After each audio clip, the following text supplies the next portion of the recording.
It is Breast Cancer Awareness Month, and for people who are newly diagnosed, it can be an overwhelming time.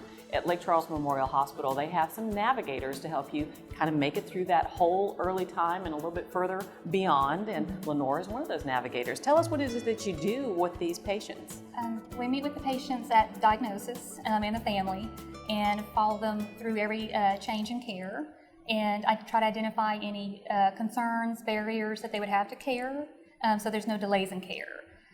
And with that, we provide questions, resources, support, anywhere from financial to emotional, and then we're with that patient from beginning through their whole cancer care continuum. And that's really a key part of it, is that you've got that one person that you know you can rely on if you have a question, if you have something that's concerning you, you know who to call, you know who to ask that question of, and that makes a huge difference. It does, and sometimes even I might not be the person they need, but they know who they can call to find who that person is, and that's part of it too. You're going to find that answer for them. Right. All right, and this is relatively a new thing. This has been a couple of years that you've been doing it here, and I'm sure it's a great comfort to cancer patients, because when you get a new diagnosis, sometimes you don't even know where to start. True, yeah, just the diagnosis is overwhelming enough, but then personal concerns and just the healthcare complexities, are in addition to that, and so it's very overwhelming.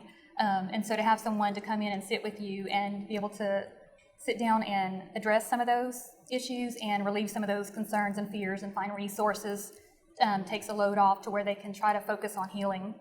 And that really is the goal. And I know it's with a cancer diagnosis, it's not just about the patient, it's about the whole family. You've got so many different people that are involved. And can those support system people also get in touch with you? Oh, definitely, with permission from the patient. But yeah, it's the caregivers, the spouses, the children that are involved in it, so it's taking all that into consideration and trying to, help with all those, because that can all be stressors for the patient. It really can, and we want to eliminate as much stress as possible, because that can be a barrier to getting better as well. True.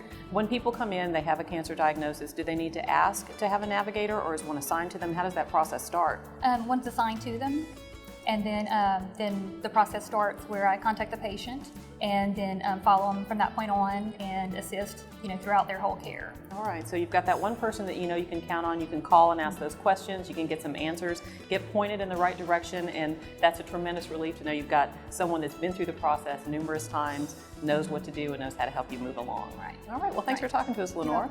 And if you'd like to find out more about the Navigator system here at Lake Charles Memorial Hospital, all you have to do is give them a call. They'd be happy to explain it to you.